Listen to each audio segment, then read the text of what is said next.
Assalamualaikum warahmatullahi wabarakatuh. Alhamdulillahi rabbil alamin. Wassalatu wassalamu ala asyrafil anbiya'i wal mursalin. Asyhadu an la ilaha illallah wahdahu la syarika lah, ilahul awwalin wal akhirin. Wa asyhadu anna Muhammadan abduhu wa rasuluh, Sadiqul wa'dil amin. Allahumma salli wa sallim ala Sayyidina Muhammadin wa ala alihi wa ashabihi ajma'in. Amma ba'du. Pada kajian subuh ini kita bahas tentang melanjutkan bab zakat, infak dan sedekah. 2 kali kita sudah bahas tentang zakat. Di dalam Al-Quran surah Al-Baqarah ayat 177. Ini nyambung dengan kemarin. Salah satu tanda orang yang bertakwa. Takwa itu hasil dari puasa, salah satunya. Ada 3, yaitu iman, amal, akhlak.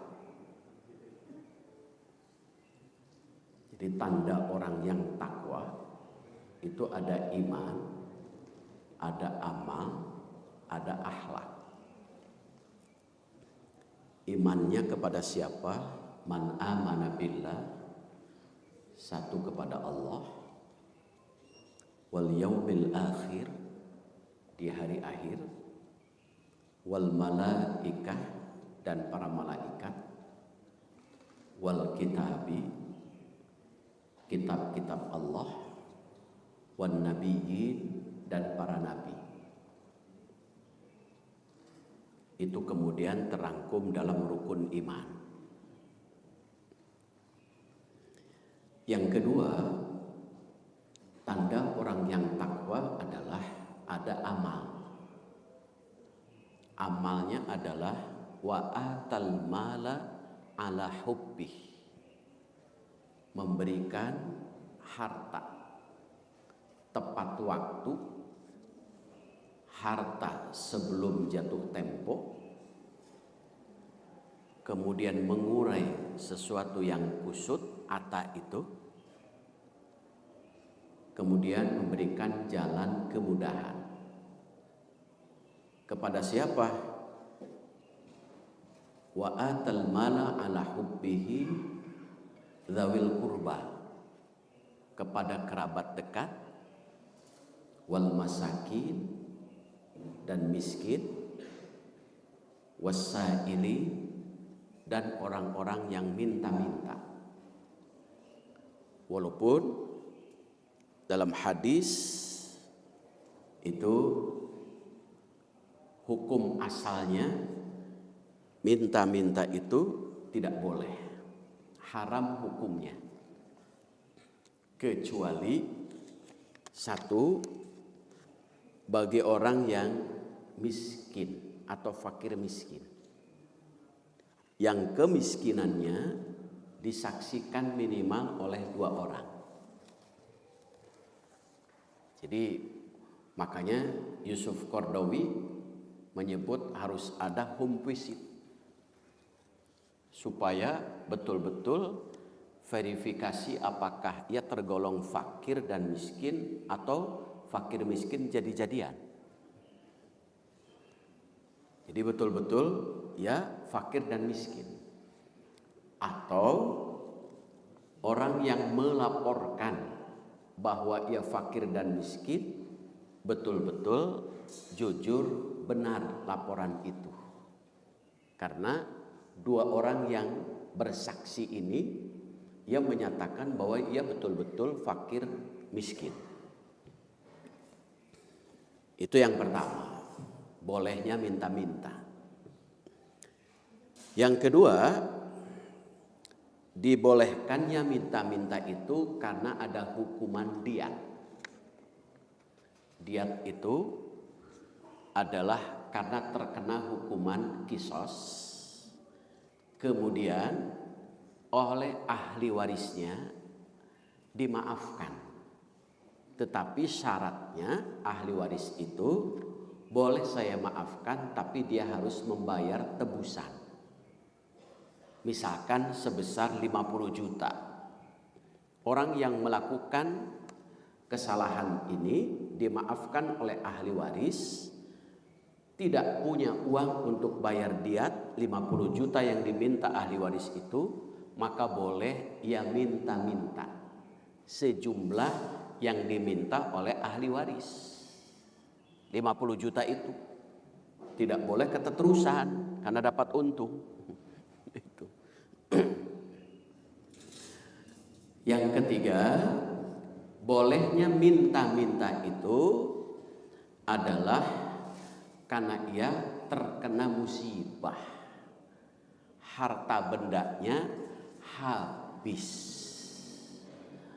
Misalkan awalnya ya kaya raya, rumahnya semuanya habis, maka boleh ya minta-minta. 3 orang itulah yang boleh minta-minta jika secara pribadi. Selain 3 orang itu, maka hukumnya haram. Itu hukum asalnya. Kecuali kalau untuk kepentingan umum itu boleh itu. Itulah sehingga wujud dari takwa adalah memiliki kepedulian sosial untuk mencegah fakir miskin, kemudian orang yang terkena sanksi dia tebusan, atau yang dapat musibah harta bendanya habis, supaya dia ada jalan keluar kesulitannya.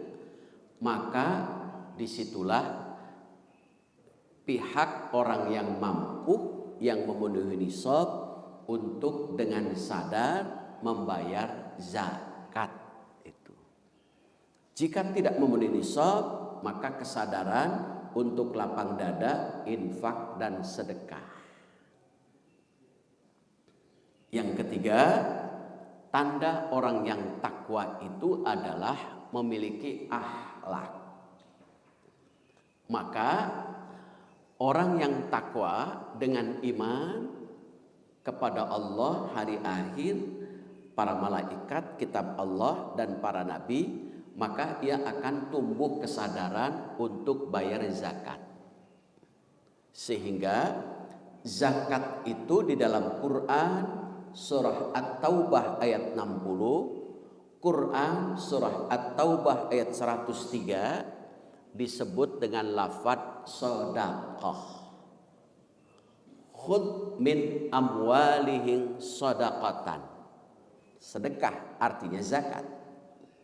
Innamas shadaqatu ayat 60 itu juga disebut sedekah. Kenapa zakat disebut sedekah?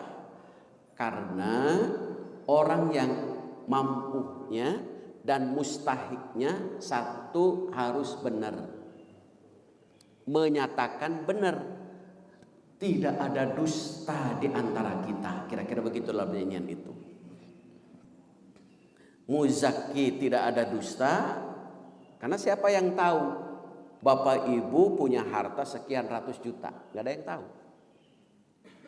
Butuh benar, butuh jujur di situ. Kan misalkan tiba-tiba bapak ibu datang menyerahkan kepada amilin, panitia zakat, ini uang 25 juta. Amilin nggak pernah tanya, oh berarti bapak ibu punya tabungan 1 miliar ya? Nggak pernah, pokoknya terima saja. Itu. Apakah 1 miliar atau lebih? Kejujuran dari muzaki, dari orang yang memberi zakat. Kalau dikeluarkan 25 juta, ternyata uangnya dia punya 2 miliar. Dikeluarkan 25 juta, berarti kurang. Jujur di situ.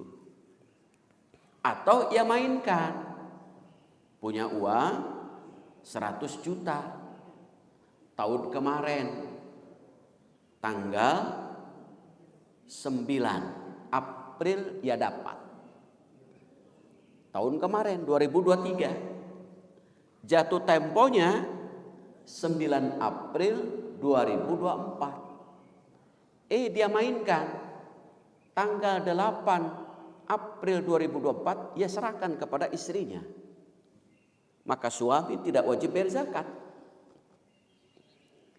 Berarti istrinya punya uang 100 juta. Jatuh temponya nanti 8 April 2025. Sebelum jatuh tempo, tanggal 7 April 2025, serahkan lagi kepada suaminya.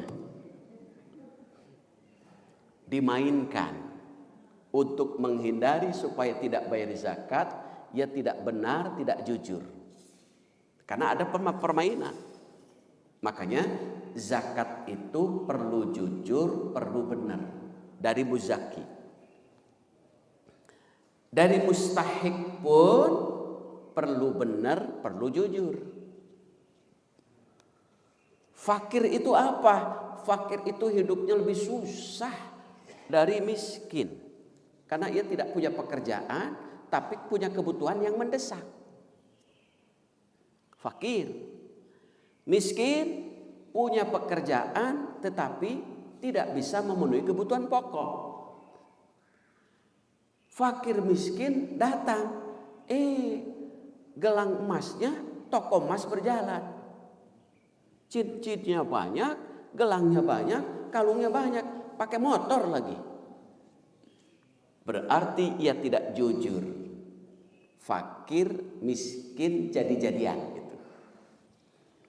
Maka dari muzaki perlu jujur, dari mustahik juga perlu jujur itu. Jadi dua-duanya harus ada kejujuran. Karena Rasulullah Shallallahu Alaihi Wasallam luar biasa. Kalaupun dia minta-minta, tiba-tiba datang kepada bapak ibu, ada orang minta-minta, beri saja sekalipun yang minta-minta itu memakai gelang emas, walaupun memberinya hanya 1 biji kurma. Kalau sekarang hanya 500 perak misalkan. Beri saja. Supaya apa? Akhlak. Tetapi ketika saat ia minta-minta, kalau mampu, maka ia terkena dosa yang minta-mintanya. Yang memberinya dapat pahala. Orang kalau minta-minta beri saja, walaupun ia memakai gelang emas. Tetapi hukum minta-minta secara hukum asal, jika bukan fakir miskin yang disaksikan 2 orang, atau terkena hukum diat, tebusan, atau kena musibah, maka haram untuk minta-minta. Kemudian yang ketiga, tanda takwa itu adalah harus ada akhlak.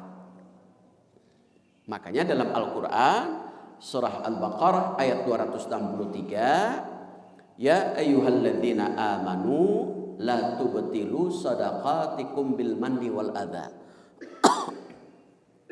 Hai orang-orang yang beriman, saat kita memberi dengan kebaikan zakat, infak, sedekah, janganlah kamu gugurkan pahala zakat, infak, sedekahnya itu bil manni, dengan nyebut-nyebut, karena ada unsur riya.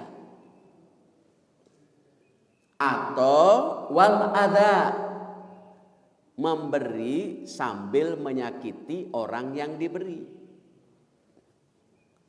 Tah makan, dahar wae maneh teh. Sakit, gugur pahala orang yang memberinya. Maka disitulah qaulun ma'ruf wa magfiratun khairum minas sadaqah. Tutur kata yang baik dan pemaaf itu sebaik-baiknya sedekah. Maka pemberian juga harus diiringi dengan akhlak, supaya pemberian kita tidak gugur pahalanya karena sebab kita ria, karena sebab kita menyakiti orang yang diberi. Itu adalah tanda takwa. Kemudian sekarang zakat apakah boleh untuk diproduktifkan? Untuk diproduktifkan, sehingga zakat yang untuk sementara ini kan kebanyakan dibagi habis, konsumtif. Apakah pemberiannya itu efektif, efisien? Kadang-kadang tidak. Tandanya apa? Semakin tahun semakin tambah mustahik. Itu kan indikatornya itu. Berarti pemberian zakat, infak, sedekah kita bisa jadi masih kurang efektif dan efisien. Makanya supaya efektif efisien, kita alihkan apakah boleh secara hukum zakat itu diproduktifkan. Kita ngambil dari makna dulu. Arti zakat itu adalah tumbuh, berkembang. Berarti zakat baik hartanya maupun orangnya, baik muzaki dan mustahik, tumbuh berkembang. Sehingga mustahiknya tidak dijadikan mustahik abadi. Pak RT minta mustahik, gampang, ada di file. Filenya tahun 90-an.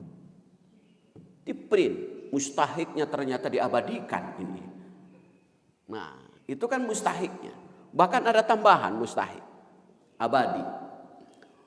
Tumbuh berkembang supaya mustahik juga tidak selamanya menjadi mustahik.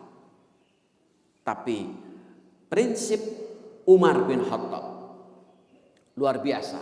Inilah yang menjadi bolehnya zakat itu diproduktifkan. Umar bin Khattab ketika ada fakir miskin ditanya, kau bisa apa? Oh, saya bisa ternak. Ya sudah, ini untanya.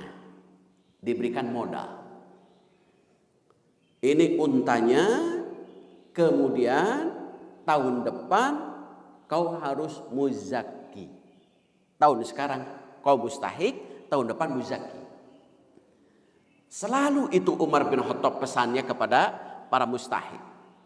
Sehingga di zaman Umar yang bertambah itu adalah muzaki, bukan mustahik. Beda dengan di Fathul Ummah yang bertambah mustahik, muzaki, mustahik ya. Nah itu makanya perlu dievaluasi. Kita ambil dari hadis yang sanadnya dari Salim bin Abdullah bin Umar, dari ayahnya Umar bin Khattab. Ini dalam hadis itu mudah-mudahan Allah meridhoinya, bahwa Rasulullah Shallallahu Alaihi Wasallam pernah memberikan sesuatu kepada Umar bin Khattab. Lalu Umar bin Khattab berkata kepada baginda Rasul, berikanlah kepada orang fakir, orang yang lebih fakir. Jadi kalau dulu orang para sahabat itu kalau diberi hasil zakat itu nggak mau. Kenapa? Karena uang itu uang kotor katanya. Uang kotor. Saya nggak mau uang kotor, inginnya uang bersih. Kenapa disebut kotor? Kan zakat itu hartanya untuk membersihkan. Kalau zakat fitrah membersihkan jiwa, kalau harta membersihkan harta. Maka mereka menolak itu. Beda dengan sekarang, atoh gitu ya. Kata Umar bin Khattab apa? Berikan kepada orang yang lebih fakir dari saya. Lalu Rasulullah Shallallahu Alaihi Wasallam mengatakan kepada Umar bin Khattab, ambil saja dulu Umar. Ambil saja dulu. Setelah itu kau miliki, kemudian kau kembangkan. Dari hasil kau kembangkan, kau sedekahkan kembali kepada orang lain. Dari hadis ini, maka bolehnya untuk mengembangkan harta pemberian. Dalam arti lain, berarti zakat produktif atau infak produktif itu. Itu dari hadis lain. Kenapa? Agar tidak habis dikonsumsi dan menjadi lebih berguna atau efisien. Lalu kemudian kalau Ibnu Qayyim, boleh asalkan fakir miskinnya tidak dalam keadaan mendesak keperluannya. Kalau mendesak, maka tidak boleh zakat diproduktifkan. Kalau tidak mendesak, boleh. Sekarang kita lihat hukum asal mustahik zakat fitrah, contohnya adalah hukum mustahik zakat fitrah itu, fakir itu tidak punya pekerjaan dan ia punya kebutuhan. Miskin itu punya pekerjaan, punya kebutuhan. Ternyata pada saat malam 1 Syawal mereka tidak mendesak. Kenapa? Kupat dan daging opornya itu sudah siap. Kenapa zakat fitrah itu harus dibagikan saat itu? Khawatir pada saat di hari raya Idul Fitri, iftar, orang lain berbuka, ini tidak buka karena sebab tidak punya beras. Sekarang oleh Bapak Ibu cari fakir miskin mana yang tidak punya kupat. Ada enggak? Coba. Fakir miskin mana? Berarti kalau tidak ada, semuanya sudah punya kupat, semuanya sudah punya rendang, semuanya sudah punya opor, berarti tidak mendesak. Maka karena tidak mendesak, dibolehkannya untuk diproduktifkan.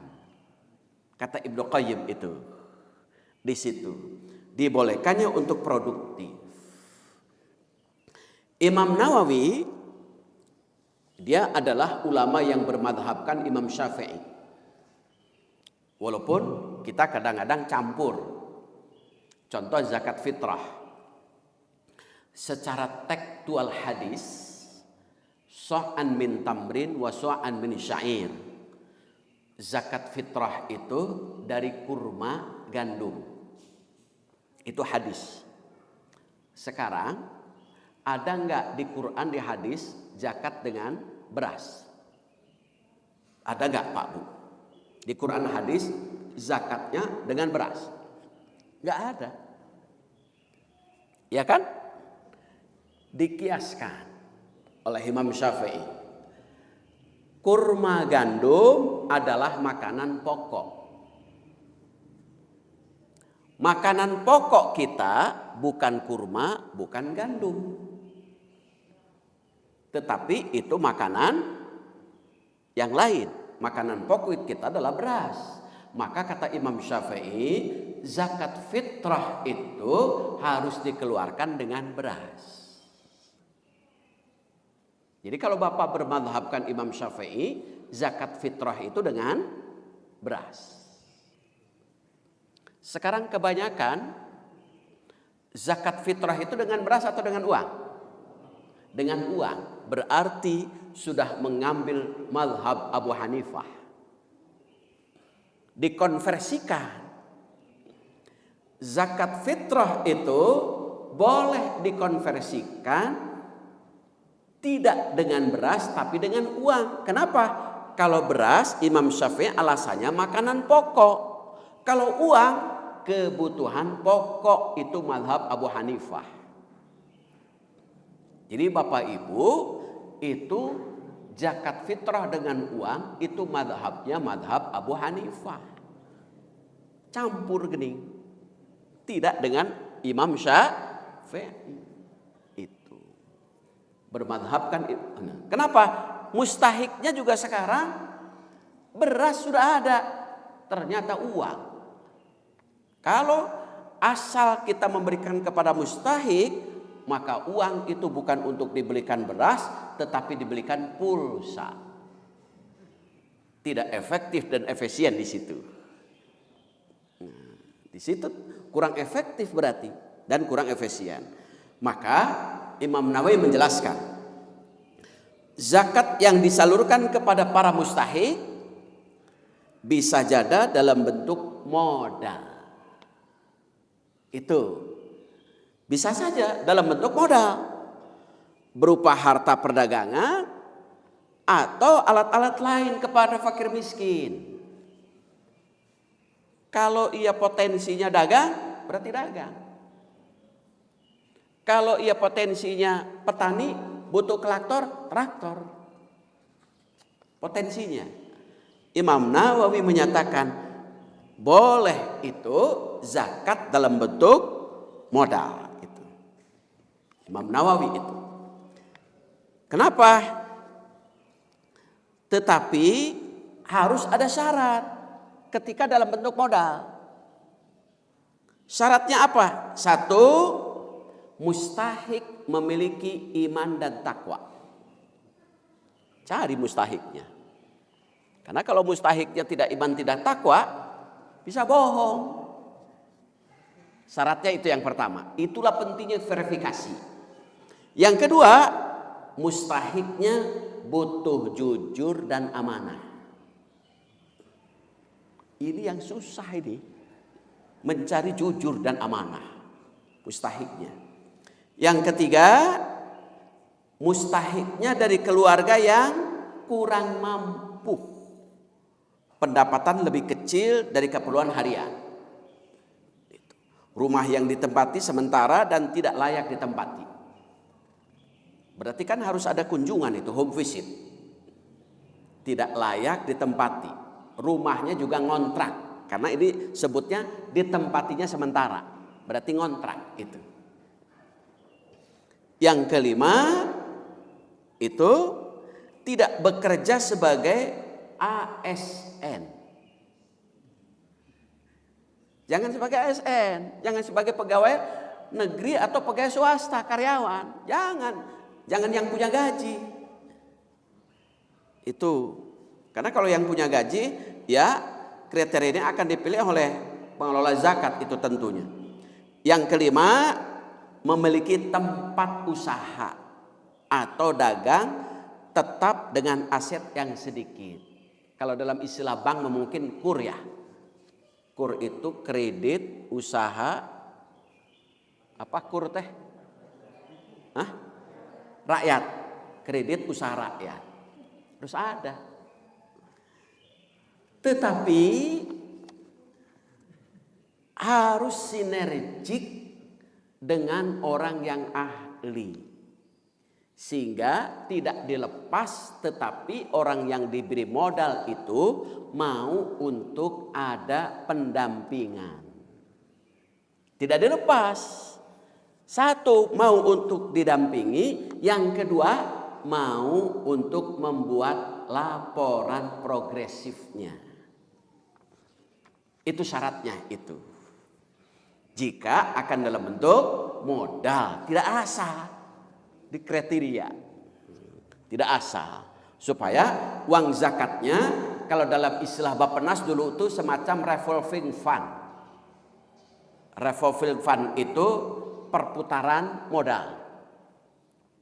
Jadi miskin si A ini miskin, kasih modal, kembali modal, ambil lagi modalnya kembali, kasih lagi ke si B, ke si C. Jadi perputaran modal. Ini butuh tenaga ilmu yang betul-betul orang tersebut mau mewakafkan ilmu dan tenaganya. Karena butuh orang yang ahli usaha. Ahli usahanya mau untuk mewakafkan ilmu dan tenaganya. Kalau nggak dibina, Masya Allah, mental di kita kadang-kadang, uang zakat ini saya habisin. dihabiskan itu kadang-kadang. Itu zakat produktif itu namanya itu. Nah, kemudian Rasulullah Shallallahu Alaihi Wasallam juga yang mengatakan tidak halal meminta-minta kecuali 3 golongan tadi. Menurut Imam Syafi'i dan imam lainnya, zakat wajib disalurkan secara merata kepada 8 kelompok. Tetapi sebagian besar ulama mengatakan tidak berarti mewajibkan zakat itu disalurkan itu secara merata kepada 8 kelompok. Bisa beda. Dan 8 kelompok itu dibagi menjadi beberapa bagian itu. Kelompok pertama, penerima zakat yang mengambil zakat karena keperluan yang mendesak. Ini sifatnya konsumtif berarti. Seperti siapa? Kalau dalam Ibnu Qayyim, seperti orang tua yang sudah renta. Tua, renta, tidak kuat dan tidak mungkin lagi untuk bisa usaha. Fakir miskin, tua, renta, tidak mungkin usaha, maka disebut kategori mendesak itu. Tetapi ada fakir miskin yang masih muda, dia punya potensi, maka di situ harus produktif itu. Yang kedua, ada kelompok yang mengambil bagian berdasarkan kemanfaatan. Siapa contohnya? Amilin. Itu kemanfaatan. Kenapa? Tenaga ilmunya ia sudah mau. Walaupun orang kaya, dia tetap punya hak. Persoalan mau diambil atau tidak, monggo, terserah amilin. Kenapa? Ia sudah bekerja, menulis, mencatat, mengambil, membagikan. Kadang juga sakit hati, dimarahi oleh mustahik itu, karena tidak dapat. Itu kadang-kadang amilin, boleh itu untuk mengambilnya. Amilin itu bisa juga panitia zakat lah itu. Jadi kalau tiba-tiba ya minta tidak bekerja, kemudian minta-minta, maka disebut ambilin itu. Maka zakat yang ditangguhkan penyalurannya boleh, ini bahkan boleh diinvestasikan dalam bentuk istismar itu dengan beberapa syarat. Boleh untuk diinvestasikan. Kenapa? Fakir miskinnya tidak mendesak. Boleh, Fathul Ummah uangnya banyak, invest saja. Tetapi investnya dengan dana zakat itu, para ulama di Indonesia telah memberi fatwa. Itu fatwa Majelis Ulama itu nomor 4 tahun 2003 itu tentang penggunaan zakat untuk investasi. Yang berkaitan bahwa investasi dana zakat harus dalam status ditakhirkan atau ditangguhkan dengan sebab belum adanya mustahik atau mustahik yang mendesak itu. Itu boleh itu. Zakat yang ditangguhkan, diproduktifkan atau diinvestasikan itu penyalurnya ditangguhkan kepada lembaga zakat anu muzaki, tetapi usahanya harus betul-betul usaha yang betul, yang sesuai dengan syariat. Tidak boleh usaha yang bodong. Itu usaha yang betul-betul sesuai dengan syariat. Dan betul-betul pasti usaha itu ia akan menghasilkan. Itulah sehingga Yusuf Qaradawi ia membolehkan investasi zakat itu dengan ada 3 alasan. Yang pertama, zakat dan tanggung jawab sosial. Zakat itu tanggung jawab sosial. Yang kedua, zakat dan dari segi ekonomi harus produktif. Yang ketiga, zakat dan tegaknya jiwa umat Islam untuk usaha. Yang keempat, menegakkan nilai-nilai rohani umat Islam. Nilai-nilai rohani umat Islam itu dengan prinsip yang pertama, menyempurnakan kemerdekaan bagi setiap individu masyarakat. Dalam hal ini ada yang mewajibkan untuk menangguhkan itu. Yang ketiga, membangkitkan semangat pribadi manusia untuk usaha. Yang ketiga, memelihara akidah dan pendidikan untuk tidak malas. Itulah alasan Yusuf Qaradawi sehingga zakat itu boleh diinvestasikan, bahkan diproduktifkan itu. Saya kira itu sebagai pembuka. Mangga kalau ada yang belum jelas sebelum saya lanjut. Mangga Pak Haji. Ya. Mangga itunya. Mic-nya. Oh enggak ada. Oh ada.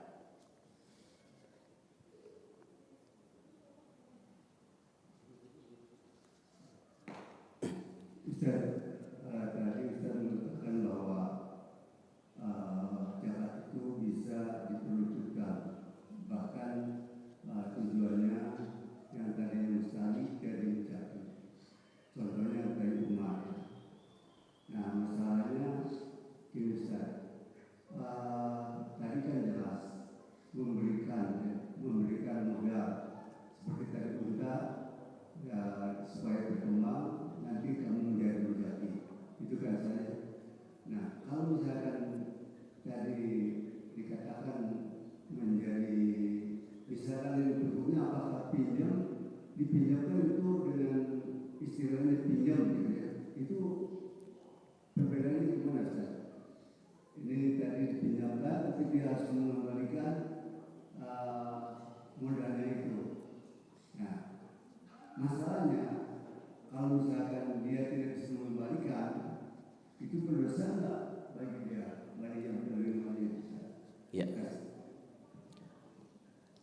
Karena dari zakat, maka zakat produktif itu memberikan modal kepada mustahik, sifatnya bukan pinjam meminjam, tetapi ya pemberian modal betul-betul memberi. Hanya ada sebuah pendidikan. Modal itu supaya mustahik yang lain kebagian, maka diputar. Kenapa? Harus ada pendampingan, minimal dia mengembalikan modal. Tetapi jika betul-betul modal itu tidak kembali, memang miliknya. Tidak ada dosa dan tidak ada punya kewajiban untuk mengembalikan. Hanya pendidikan saja. Supaya jiwa usahanya itu ditingkatkan melalui pendampingan itu. Makanya butuh mental orang yang benar, jujur, baik. Supaya anggapannya bahwa itu adalah pemberian. Karena pemberian ya sudah, mau rugi mau tidak, nah itu kan mentalnya kurang baik. Ini mah sudah maksimal didampingi, laporan progresifnya ada, kemudian ia jujur, kemudian mengalami kebangkrutan, tidak maju, tidak wajib untuk mengembalikan karena memang miliknya itu dan tidak dosa. Itulah bedanya dari uang zakat itu. Itu beda dengan pinjaman. Kalau pinjaman wajib mengembalikan. Jika pinjam tidak punya niat untuk mengembalikan, satu, dalam hadis itu didudukkan sebagai pencuri. Yang kedua, jika orang itu minjam tidak punya niat untuk mengembalikan, maka kebaikannya Allah akan ambil, ditransfer kepada orang yang menghutangi, yang meminjamkan sejumlah harta yang dipinjamkan. Yang ketiga, itu kalau orang yang hutang tidak punya niat untuk dikembalikan, maka amal kebaikannya itu Allah belum tangguhkan lebih dahulu sampai hutang itu diambil, dibayar. Lalu Anas bin Malik radhiyallahu an bertanya, "Ya Rasul, bagaimana orang tersebut tidak punya kebaikan?" Maka kata Rasulullah, kejelekan orang yang menghutangi diambil, ditransfer kepada orang yang hutang. Jadi Bapak Ibu, secara hakikat ketika hutang piutang Bapak Ibu tidak dibayar, orang yang menghutangi itu untung secara hakikat. Untung. Kenapa? dapat kebaikan. Kalau kebaikannya nggak ada dari orang itu, kejelekan Bapak Ibu ditransfer sejumlah uang. 100.000 berarti 100.000 kejelekan. Itu. Mata sering-sering hutang jangan dibayar ya. Itu. Itu. Jadi akarnya bukan pinjaman. Bukan pinjaman. Bukan pinjaman. Itu. Dan jika pinjaman itu bukan pinjaman karena uangnya. Karena miliknya, milik mustahik sesungguhnya. Hanya untuk pendidikan, kata Umar bin Khattab, supaya ia tidak menjadi mustahik selamanya. Kalaupun pinjaman dari uang zakat, misalkan bentuknya pinjaman. Kita lihat dalam Quran surah Al-Baqarah ayat 280. Wa in kana dzu usratin fanadhiratun ila maisarah. Jika orang yang meminjam itu punya kesulitan bayar, bukan settingan kesulitannya, tetapi betul-betul hukum alam ia susah bayar. Fanadhiratun ila maisarah, rescheduling, penjadwalan ulang. Kira-kira kapan ia akan mampu bayar? Jadwal ulang. Inilah bank syariah yang betul ini. Kemudian yang kedua, wa antasaddaqu khairul lakum. Jika sudah di penjadwalan ulang masih juga tidak mampu untuk bayar, disedekahkan itu lebih baik. Bank mana yang mau begitu? Itu kecuali dari zakat. Itu disedekahkan kalau orang yang minjemnya bukan settingan, tetapi hukum alam betul-betul tidak mampu, maka disedekahkan. Itu. Saya kira itu Pak Haji. Itu Al-Baqarah 280. Mangga Bu Haji. Assalamualaikum warahmatullahi wabarakatuh. Assalamualaikum. Ada beberapa golongan mustahik ya. Di antaranya adalah amal zakat dan fisabilillah. Nah, di sini kalau seandainya untuk zaman sekarang seperti apa yang dinamakan fisabilillah, kriterianya gitu. Jadi ada kriteria tersendiri mungkin untuk fisabilillah. Demikian juga untuk amal zakat. Karena padahal itu kan istilahnya ada haknya, tetapi kadang-kadang orang tuh suka beranggapan lain ketika amal zakat membawa menerima haknya, kok kenapa dibawa gitu oleh seolah-olah oleh panitia, itu gimana itu? Ya. 8 mustahik. 8 mustahik itu yang pertama adalah fakir. Fakir itu artinya adalah tidak mendapatkan sesuatu. Fakir itu amat sengsara hidupnya dan lebih susah daripada miskin. Itu fakir karena tidak punya usaha tapi punya kebutuhan. Itu lebih susah. Yang kedua, miskin. Miskin adalah orang yang memiliki usaha tetapi tidak mencukupi kebutuhan pokok. Itu miskin.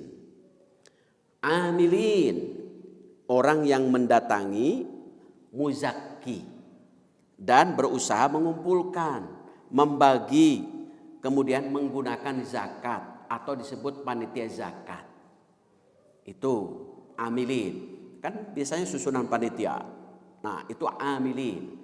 Kalau tidak ada dalam susunan itu, tiba-tiba datang minta, ambilin, gitu ya. Kemudian mu'allaf. Mu'allaf itu siapa? Satu, orang yang baru masuk Islam.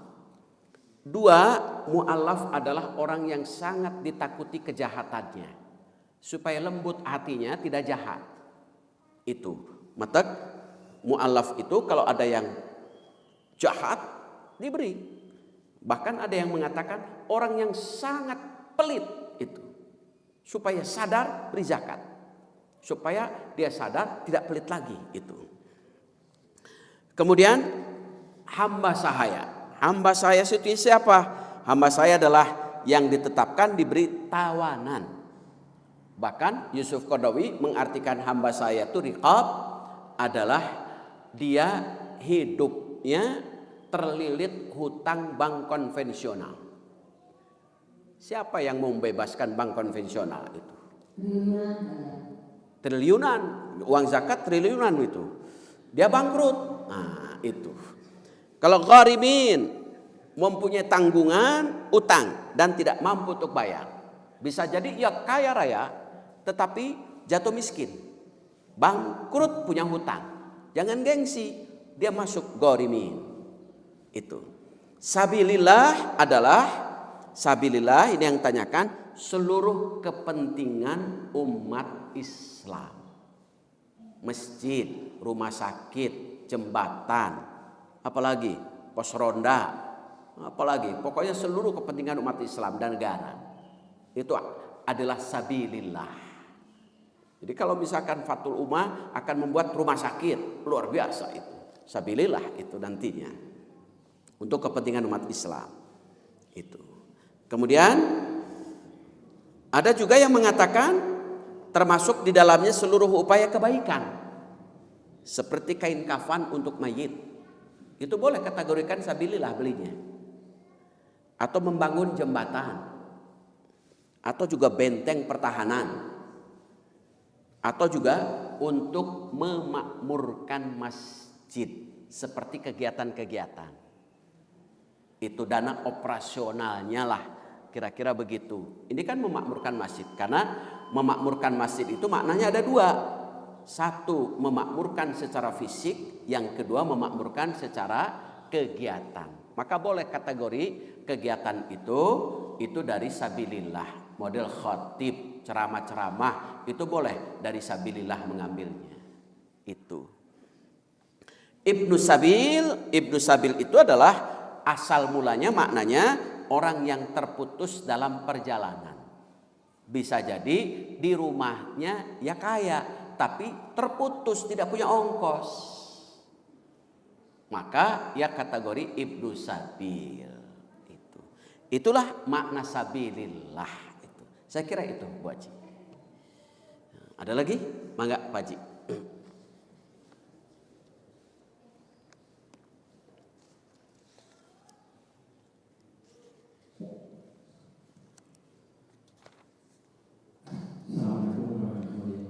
Waalaikumsalam warahmatullahi wabarakatuh. Sebenarnya kalau kita bandingkan antara sistem konvensional dengan zakat, dua-duanya tugasnya sama, yaitu mengembangkan harta. Kalau konvensional jelas, ya ada transaksi sekian persen, jadi bisa dipastikan nilai itu akan berkembang. Kemudian bagaimana cara menagih, ada sistem menagih dengan debt collector segala macam itu.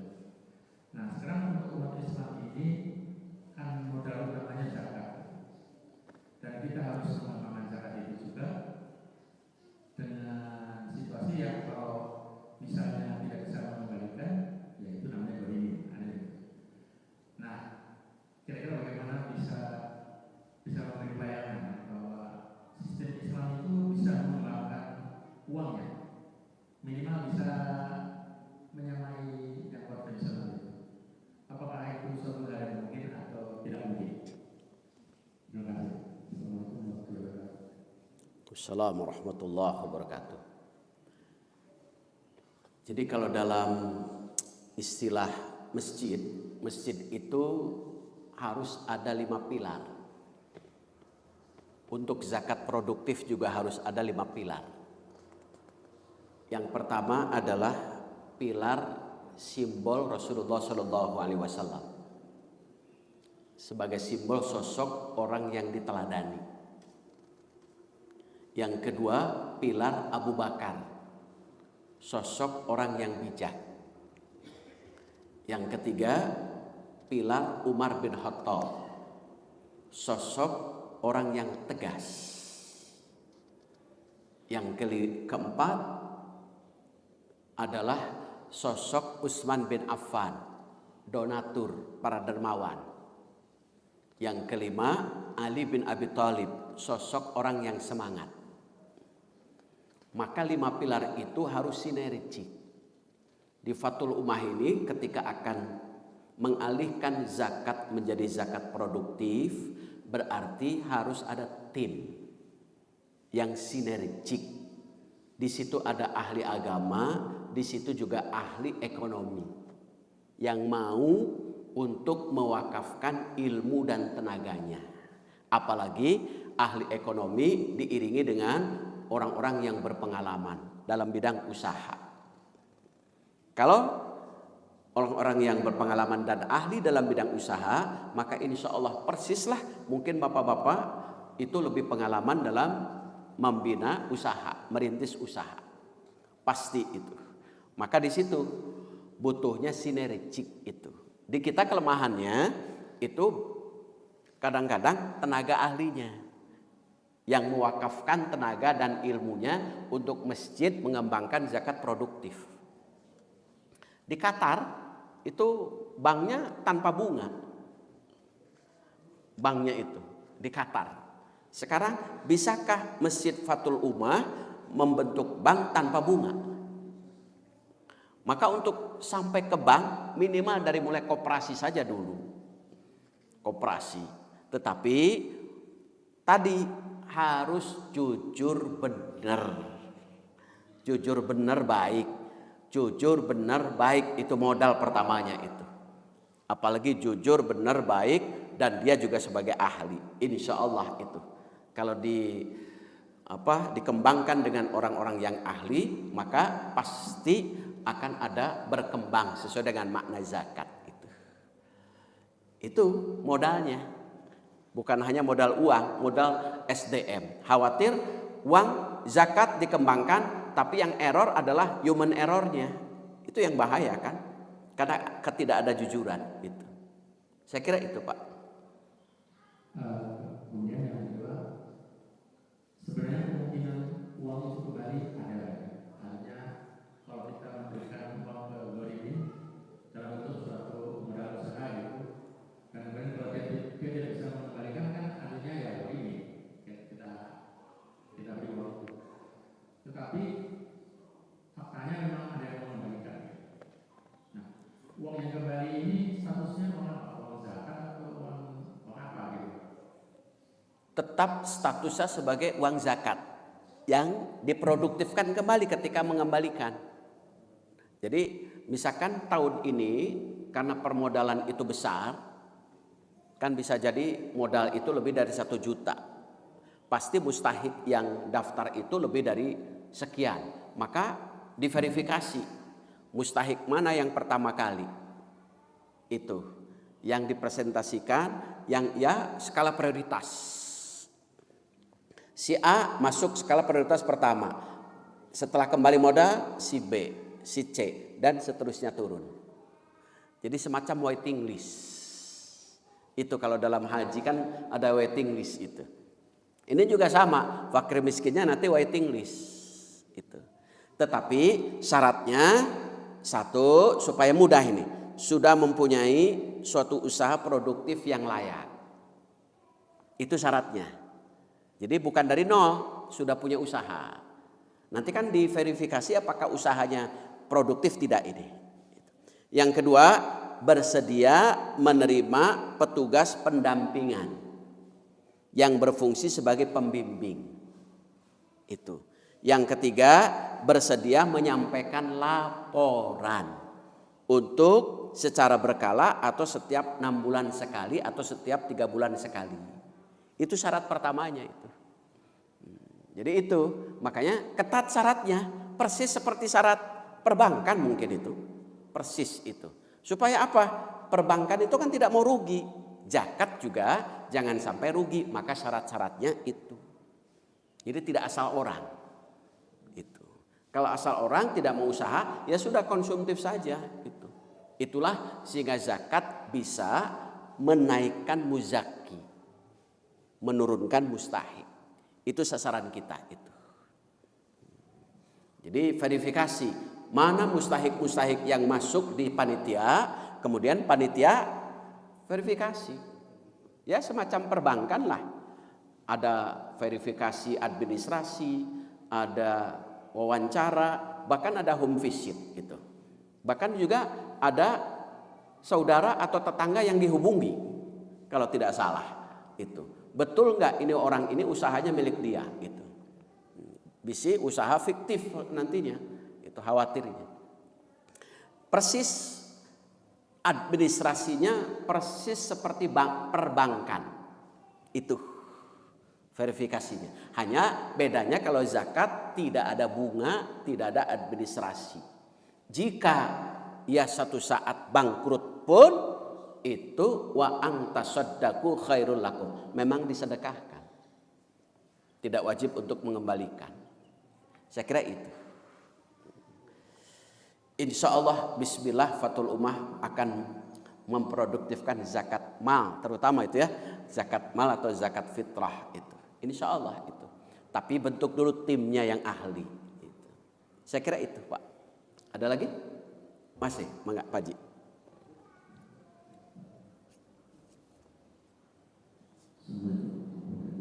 Waalaikumsalam warahmatullahi wabarakatuh.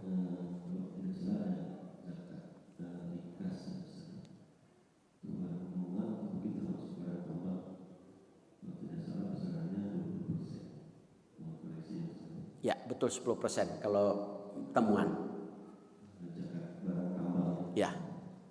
Kalau misalkan di suatu negara ada barang tambang tapi juga tersebut berdasarkan Islam, tapi mungkin mayoritas bagaimana hukumnya, apakah zakat itu tidak dilakukan tidak apa atau bagaimana? Ya. Zakat itu syaratnya harta yang dimilikinya tidak ada kaitan dengan kepemilikan orang lain. Jadi kalau pertambangan itu betul-betul milik pribadi, bukan milik negara. Kalau milik negara itu milik masyarakat berarti, maka tidak wajib zakat kalau negara, karena milik masyarakat atau rakyat. Jadi kalau pertambangan itu adalah betul-betul perusahaannya milik pribadi, tidak ada kaitan dengan hutang piutang atau milik orang lain, maka ia dapat, maka dikeluarkan 10% itu. Karena dia syaratnya harus penuh kepemilikannya. Kalau dalam istilah sehari-hari mah betul-betul uang dingin lah gitu. Tapi dinginnya tidak di freezer. Kalau di freezer nanti dibekukan itu nanti. Itu betul-betul dingin itu. Tidak ada kaitan dengan orang lain. Uangnya banyak tapi masih dapat hutang, tidak wajib zakat. Jual rumah tetapi jualnya untuk beli lagi. Rumah tempat tinggal beli laginya tidak wajib zakat. Jual rumah tapi untuk usaha berarti wajib zakat itu. Jadi wajib zakat itu sesuatu yang menghasilkan, dan sesuatu yang menghasilkan itu tidak ada kaitan dengan orang lain. Sudah full penuh milik pribadi. Itu syaratnya. Saya kira itu Pak Haji. Ada lagi? Cukup? Ada? Tidak ada? Kalau tidak ada, itu saja barangkali yang saya sampaikan. Mudah-mudahan ke depan kita bisa memproduktifkan zakat supaya bisa mengurangi mustahik tetapi menambah muzakki itu. Itu saja barangkali yang saya sampaikan. Mudah-mudahan kita sehat, panjang umur dan diiringi dengan keberkahan. Subhanaka Allahumma wa bihamdika asyhadu an la ilaha illa anta astaghfiruka wa atubu ilaik. Assalamualaikum warahmatullahi wabarakatuh.